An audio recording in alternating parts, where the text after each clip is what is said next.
Hi guys, what's up? It's your girl Charla from That Girl Cooks Healthy. Today I'm going to show you how to air fry some edamame beans. They're high in protein, delicious, nutritious. I cannot wait to show you how to make it, so let's get to it.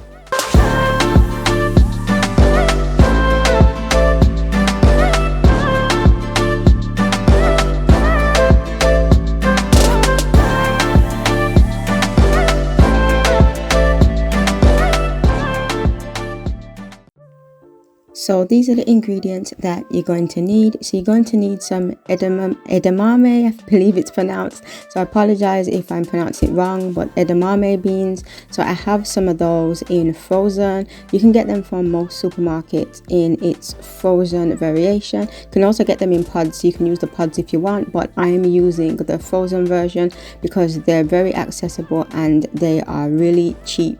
As I said at the beginning in the intro, they are high in protein. Also for anybody that is keto, you can have these in moderation because it is high in protein. So that's another reason why I like to have them as well, and they're very delicious as well as a snack. So you will need those. You'll also need some water. So I'm using the water for thawing out the beans.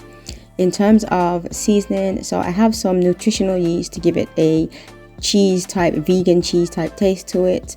I also have smoked paprika. You can use any type of paprika, but I like smoked. I also have pink salt, onion and garlic granules, but you can use powder if you don't have the granule version. Some chili flakes and black pepper. I also have some wet ingredients as well to make a paste. So I have a small amount of olive oil and also some lime juice to give it that citrusy, tangy taste as well. So the first thing you need to do is put your edamame, I'm probably going to end up saying beans, but you need to put the edamame beans in a large bowl. And what we're going to do now is we're going to thaw it out. So I'm going to just pour some lukewarm water over the beans and just leave them to thaw out. They thaw out very quickly, so it's not going to take long. What you can do if you don't want to do these processes, you can just rinse them under the tap instead in a colander. So I'm just going to leave it and put it to the side and let it just thaw out. So the beans have thawed out, so what I'm going to do now is just drain off that water. So as you can see, I've drained off the water from the beans. So what I'm going to do now is just get some kitchen towel and I'm just going to blot it dry with the kitchen towel. So you just want to make sure that there's no excess water because it will make the paste that we're using too watery if we have too much water residue. So as you can see there, just using the paper towel to just blot off all of that water.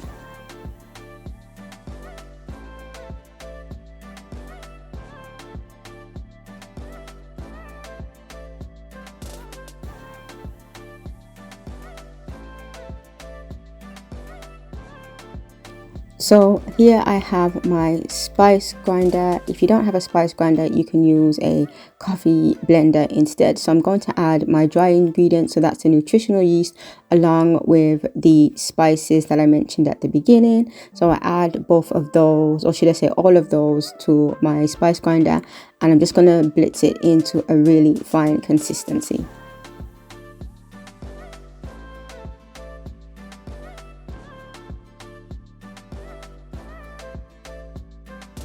So now it's time to make the wet rub for the beans. So I have that olive oil that I mentioned at the beginning in a small bowl. I'm going to combine that with the lime juice, and then I'm going to add the dry ingredients that I blitzed in my spice grinder, and I'm going to mix that together. And you want that to be a rub, so you want that to be it shouldn't be a watery consistency, and it also shouldn't be too thick. So if you feel like it's too watery, then you might want to add some more nutritional yeast. If it is too thick, then you might want to thin it out. So that consistency is pretty much how it should look. It's not too thick and it's not too thin. And you also want to do a taste test as well in case you want to add any more pink salt or anything else to your wet rub. So I'm just going to put that to the side now that it's ready. So now what we're going to do is just going to get that bowl that we have the beans, that they're nice and dry, and we're going to drizzle that wet rub all over the beans. And then you just grab a spoon, or you can use your hands if you want to instead. So hands, spoon, whichever you're comfortable with, and we're just going to completely coat the beans with the wet rub that we just made. It does look like on camera that they're not really completely coated, but by the time you make the recipe, you will see that they're completely coated, because the color is going to be completely different. It's going to take on the color of the wet rub. So all you need to do is just completely just coat the beans as best as you can to make sure that it has all the flavor from our delicious rub, and then we're going to air fry them.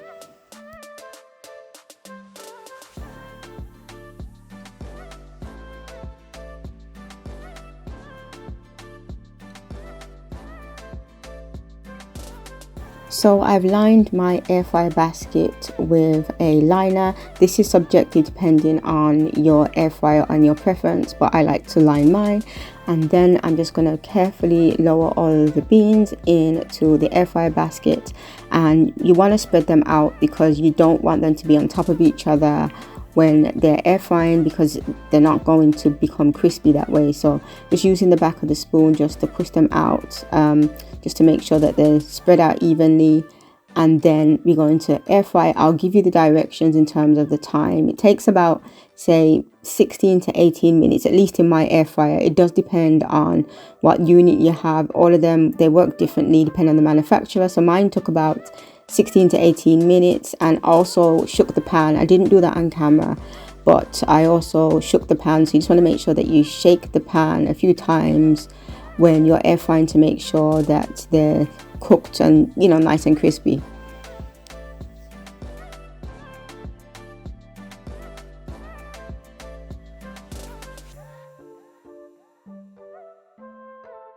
So this is what the beans look like now that they're completely air fried. They're nice and crispy, and we get the spoon and show you guys that they are crispy. So you want to make sure that they're crispy and they're not burnt. So that's how you air fry edamame beans. I really hate that word. Thank you so much for watching this video. I do hope you like, comment and subscribe, and most importantly, please make the recipe, and I will catch you on the other side.